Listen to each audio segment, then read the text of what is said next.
कुन्देन्दुतुषारहारधवला या शुभ्रवस्त्रावृता या वीणावरदण्डमण्डितकरा या श्वेतपद्मासना या ब्रह्माच्युत शंकर प्रभृति देवैः सदा वन्दिता सा मां पातु सरस्वती भगवती निःशेषजाड्यापहा।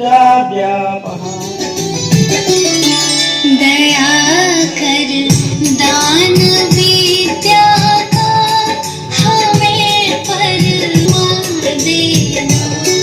दया कर दान विद्या का हमें परमात्मा देना।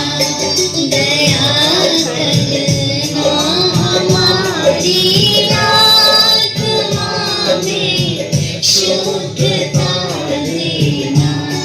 दया करना हमारी आत्मा में शुद्धता देना। हमारे ध्यान में आओ प्रभु, आँखों में बस जाओ। में आओ प्रभु, आँखों में बस जाओ। के माध्यम से एक अच्छा 3, 6 और 9 के बच्चों को जो है प्रैक्टिस में कराया। तो हमारी ये FLN की ट्रेनिंग हुई थी 2024 की। सबसे पहले तो ये है कि कोई भी प्रशिक्षण जो है वो उतना अच्छा नहीं होता जितना उसे रिकमेंड किया जाता है, और उतना बुरा भी नहीं होता जितना हम उसे समझते हैं। तो कुछ अच्छाइयाँ कुछ बुराइयाँ हर प्रशिक्षण में होती हैं, मतलब कुछ रिफ्लेक्टिव पॉइंट्स क्या क्या हो सकते हैं।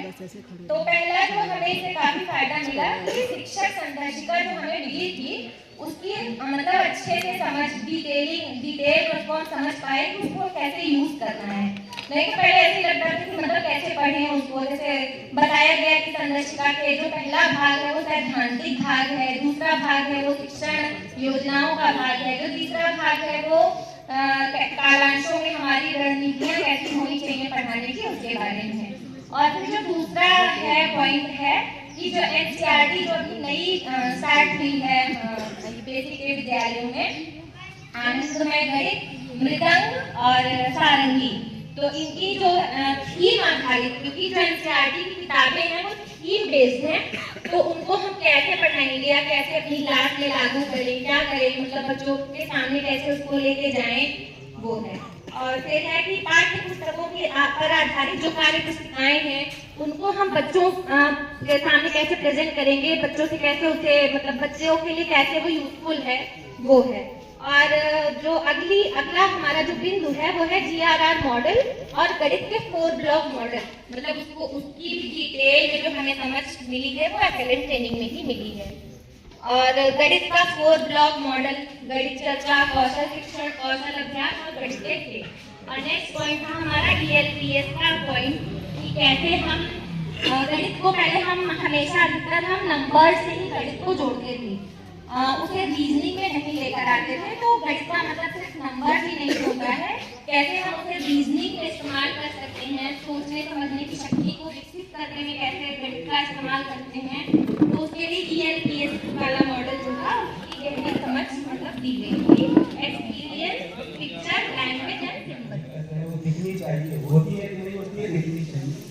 तो अल्टीमेटली हम लोग टॉपिक कहते हैं हमारे इस संकुल में 5 विद्यालय हैं, 5 विद्यालय हैं जो पूरी तरह से उन्होंने आकलन 100% हुआ है।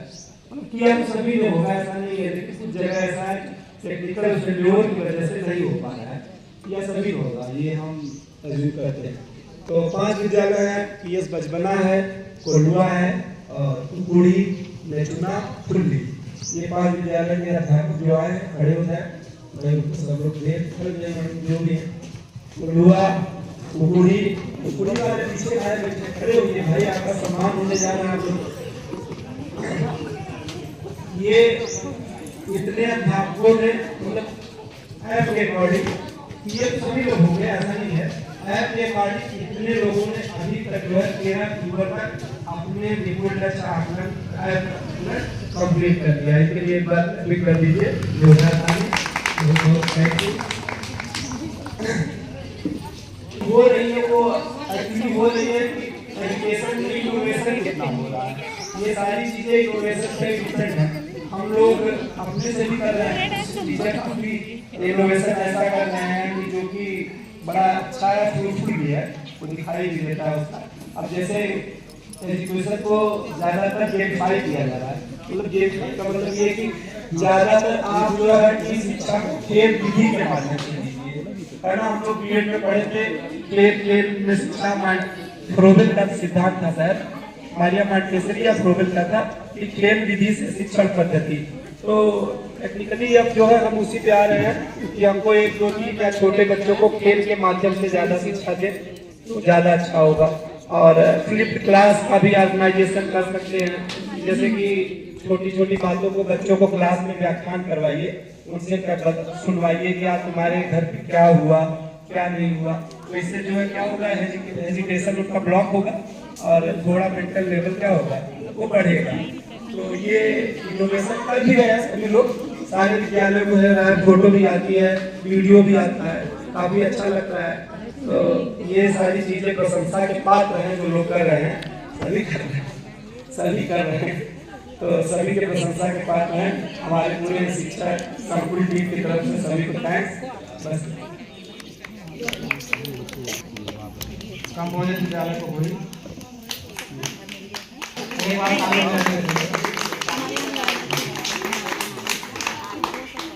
तारीख आई, आप लोग निपुण लगते हैं और आकलन चालू कर दिया करिए और 1 से 5 तारीख तक में 100% आकलन पूरा कर लीजिए। एक ही दिन पूरा आकलन ना कर दीजिए क्योंकि 100% बच्चे एक दिन में नहीं आते हैं।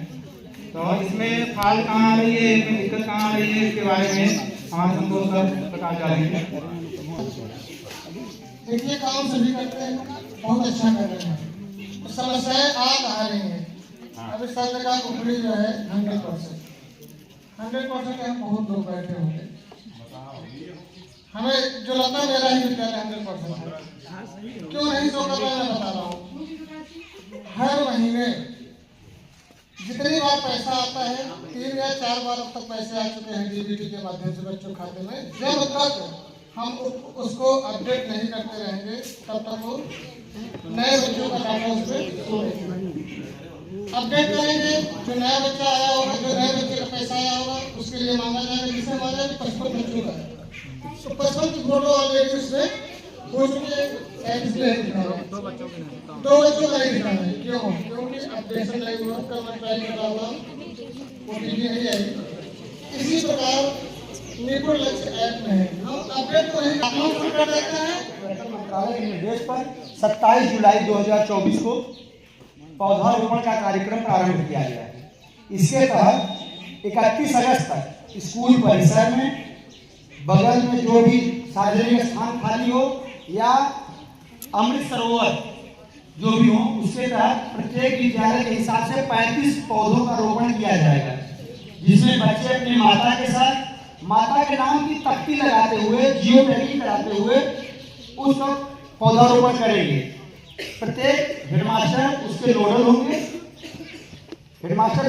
और एक सहायक अध्यापक को प्रभारी बनाया जाएगा, जिसके तहत प्रत्येक विद्यालय में प्रत्येक कक्षा से 2 छात्र या 2 छात्रा, 1 छात्र 1 छात्रा, कुल मिलाकर 2 बच्चों को उसका जो है कैप्टन बनाया जाएगा, जिसकी जिम्मेदारी होगी पौधे की निगरानी करना।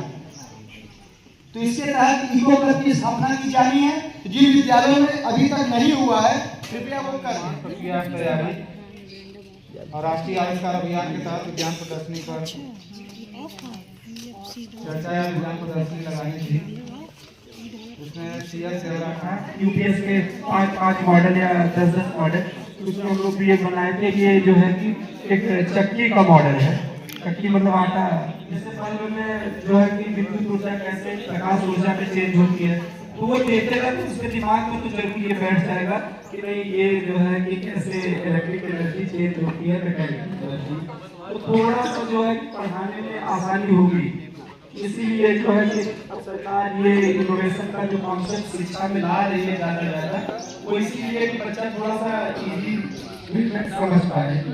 तो हम लोगों को जो ये दिया गया था इससे 8-10 मॉडल बनाए थे हम लोग, आंबा से भी 7-8 बनाया गया था।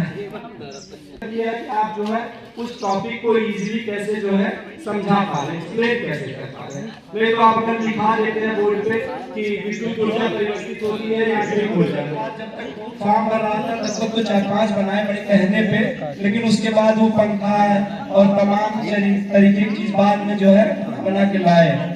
इससे थोड़ा ठीक रहता है, उनको भी इंटरेस्ट आता है। और शिक्षा में डिजिटल कंटेंट का उपयोग, आप जानते हैं कि कोई भी चीज़ जब हम सिर्फ पढ़ते हैं तो हमारी आंखें काम करती हैं, सिर्फ हम पढ़ते हैं और दिमाग में कहीं चला जाता है।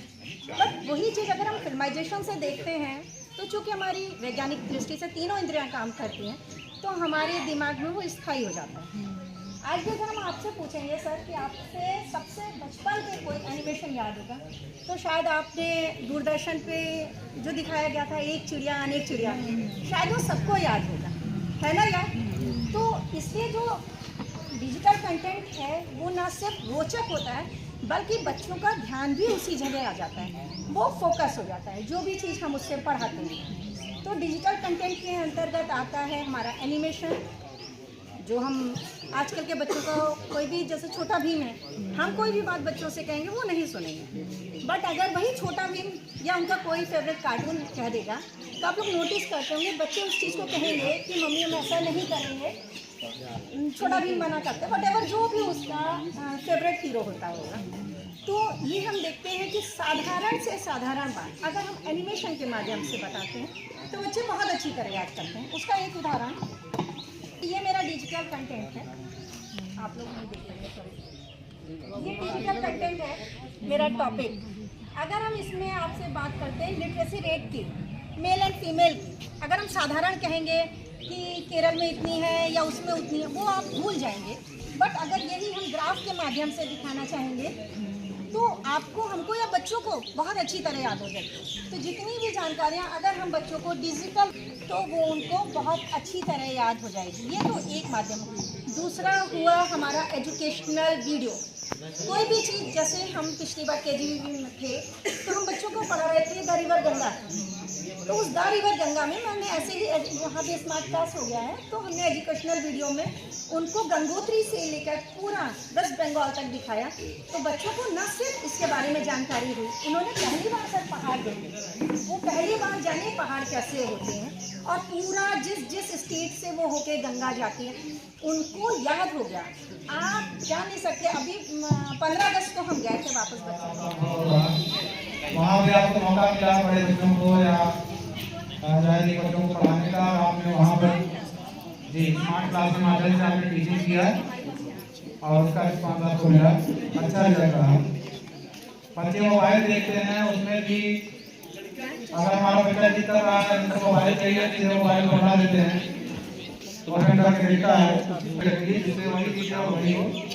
यहाँ एजुकेशन फील्ड में, एजुकेशन के क्षेत्र में गणित के क्यों लाए गए और या विज्ञान के क्यों लाए गए? गणित के इसलिए लाए गए कि बच्चों को हम मतलब सरलता से सिखा सकें, बच्चे मतलब इजी वे से सीख सकें, जो उनको मतलब हार्ड वे जो उनको लग रहा था वो इजी वे से सीख सकें। इसीलिए गणित किट का यहाँ पर पिटाई या गणित किट का प्रचलन हुआ है, गणित किट लोग प्रयोग करना शुरू किए। यानी गणित किट के माध्यम से हम बच्चों को बहुत अच्छे तरीके से, यानी वही कह सकते हैं कि अमूर्त से मूर्त की तरफ, यानी बच्चे जो मूर्त से अमूर्त की तरफ, मतलब बच्चे देख करके कैसे सीखें, यानी एक्सपीरियंस के माध्यम से। एक्सपीरियंस जैसे कोई वस्तु दिखाई गणित में, जैसे हम रस्सी से क्या कर सकते हैं, हम कई चीज़ों को मेजर कर सकते हैं। पहले रस्सी का प्रयोग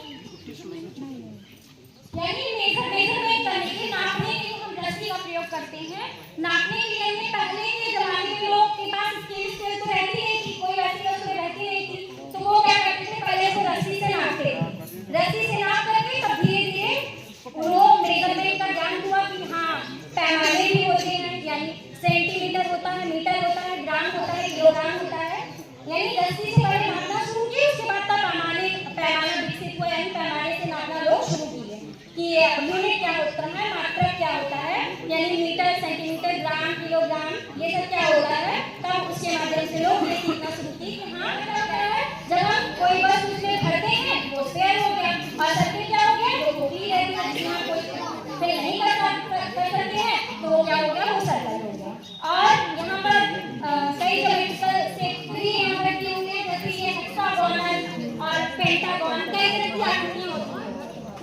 डिफरेंट टाइप्स ऑफ स्ट्रक्चर, कई तरह के स्ट्रक्चर होते हैं, जैसे रेक्टेंगल हो गया, स्क्वायर हो गया, हम बताएंगे 6 घंटे के 7 सेकंड होते हैं।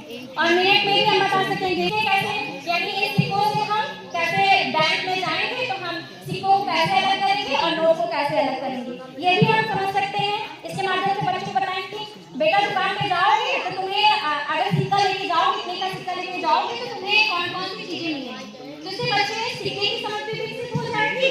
और नोट, जैसे नोट है, नोट भी दिखाएंगे तो उससे भी बच्चे नोट की समझ भी विकसित कर लेंगे कि नोट क्या होता है, सिक्का क्या होता है। नोट या सिक्का क्या, सिक्का को आप कहीं, सिक्के को आप कहीं भी रख दीजिए वो डिस्ट्रॉय नहीं होगा, यानी उसको नष्ट नहीं किया जा सकता।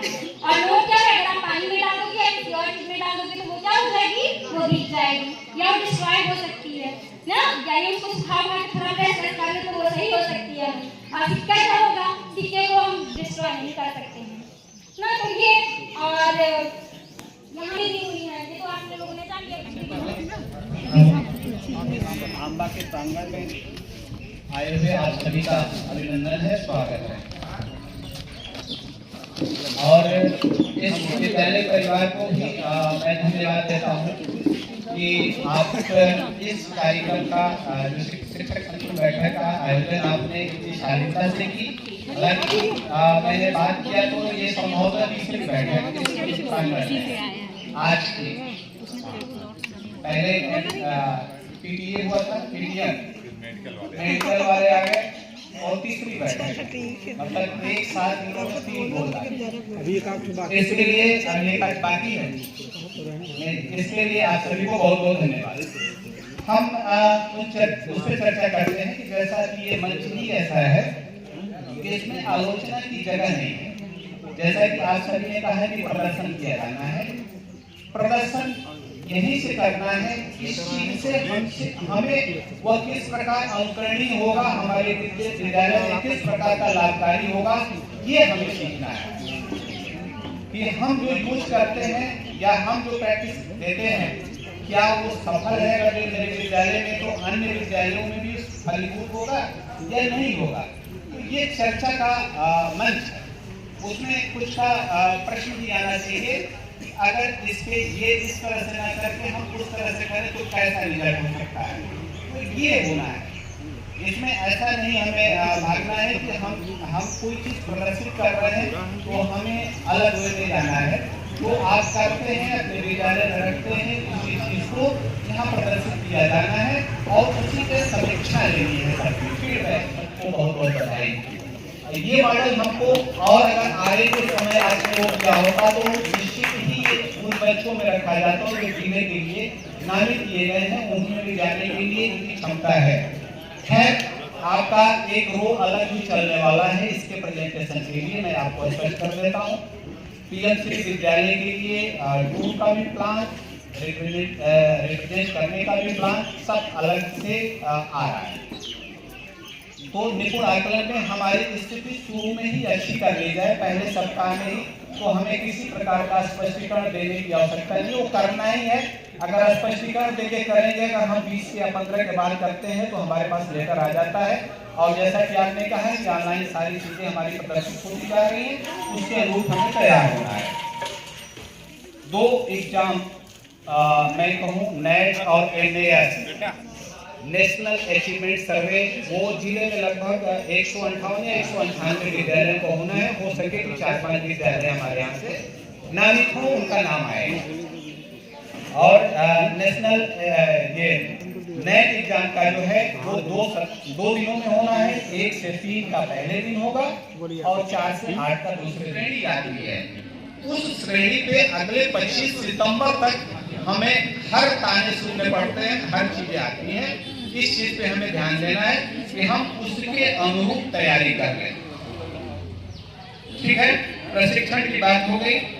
और जो हमारी इको क्लब की सिस्टम है, जैसा कि आपने पूरा बता दिया कि हमें एक टीम भावना से उसमें बच्चों को सम्मिलित करते हुए पर्यावरण के प्रति जागरूक करने की बात कही गई है कि हमें उनको जोड़ते हुए कि कैसे हम उस पर्यावरण में सुरक्षित रहें, संरक्षित कर सकते हैं पौधों को, इस प्रकार से हमें कार्य करना है। अर्थात जो हमें विभाग द्वारा प्रदत्त जितनी भी शिक्षण सामग्रियां मिली है उनका हम लगातार निरंतर प्रयोग करते रहे हैं। और अगली चीज है सामुदायिक सहभागिता एवं विभाग के साथ संपर्क, जो कि हमारे हर मंच में जो बैठक होती है एसएमसी को, उसमें इसके बाद अभी 1-2 दिन आगे पीछे जो हमारे अभिभावक और शिक्षक की बैठक हुई उसको हम आगे बराबर उसमें जो भी हमारे पास है अपने बच्चों के लिए जो हमने अच्छा किया है या उनकी तरफ से जो कमियां उसको ध्यान में रखते हुए हम विद्यालय कार्य करें, उसका हम प्रयोग करते रहे।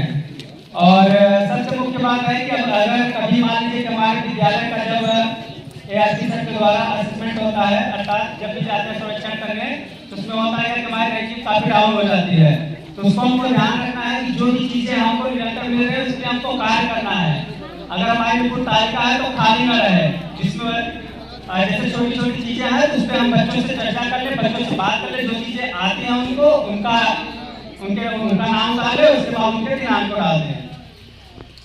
और विद्यालय में जैसे हमारे हिंदी पोस्टर है, कहानी है, कविता है, चित्र पोस्टर, गणित जो भी है उनका हम प्रयोग बराबर करते हैं, क्योंकि जब भी यात्री आएंगे तो आपसे कुछ पूछेंगे उसके बारे में, चर्चा करेंगे, आप बताएंगे शिक्षाकारी है, शिक्षाकारी में अगर ऐसी व्यवस्था रहेगी तो आप देखेंगे हम लोग रिपोर्ट सफल लेंगे। रिपोर्ट सफल के लिए सभी को खड़े जाना है और दाएं कार्य करना है। मैं संदीप कुमार त्रिपाठी शंकर द्विवेदी शपथ लेता हूँ कि मैं अपने अधिकार क्षेत्र के सभी बच्चों को बुनियादी दक्षताएं प्राप्त कराते हुए प्रत्येक विद्यालय को निपुण विद्यालय के रूप में विकसित करूँगा और सभी सहभागियों को इस कार्य हेतु निरंतर प्रेरित करूंगा। मैं अपने ब्लॉक को निपुण ब्लॉक, जनपद को निपुण जनपद तथा प्रदेश को निपुण प्रदेश के रूप में विकसित करने के लिए समर्पित भाव से अपना पूर्ण योगदान दूंगा। जय हिंद, जय शिक्षा।